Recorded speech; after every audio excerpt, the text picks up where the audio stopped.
ధనుసు రాశి వారికి ఒకవైపు అర్ధాష్టమ శని, మరొక వైపు ఏడాది తర్వాత తృతీయ స్థానంలో చతుర్గ్రహ సంచార స్థితి, గ్రహణకాల సమయంలో దోషము లేకపోయినను మధ్యమ సంచార స్థితిలో ఉన్నప్పుడు దోషాన్ని తొలగించుకొని ఐశ్వర్యాన్ని పొందుతూ ఆనందకరమైన జీవితాన్ని ఎలా పొందాలో ఈ వీడియోలో సవివరంగా సంపూర్ణంగా తెలుసుకుందాం.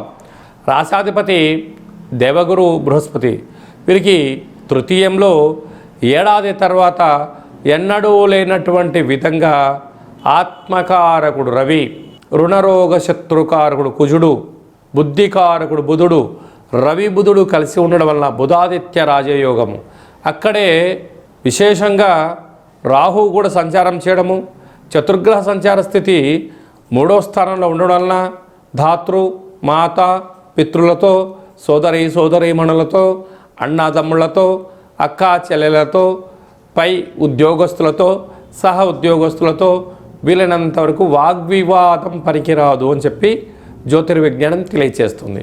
అలాగే అర్ధాష్టమ శుక్రుడు, సువర్ణ ఆభరణాలు, నూతన వస్త్రాలు, షేర్లు, క్రయ విక్రయాలు యోగదాయకాలు. అక్కడ శని భగవానుడు జలరాశిలో ఉన్నప్పుడు స్వదేశంలో ఉన్న విదేశాలలో ఉన్న ఆహార ఉత్పత్తులు, ఎక్స్పోర్ట్స్ ఇంపోర్ట్స్ స్వల్పమైనటువంటి ఆరోగ్యంగా కాపాడుకోగలిగితే మీకన్నా అదృష్టవంతుడు ఎవరు లేరు అని చెప్పి గమనించగలగాలి. సప్తమంలో గురు సంచార స్థితి ఉండడం వలన వివాహ ప్రయత్నాలు కలిసి రావడం, దూరవాయు జల ప్రయాణాల్లో ఆకస్మిక ధనలాభం కలగడం, ఉన్నతమైన రాజగౌరవాన్ని పొందడం, ఉద్యోగం పిలిచి ఇవ్వడం, ఉద్యోగాల ప్రమోషన్స్ లాంటి అదృష్టం మీరు పొందబోతున్నారు.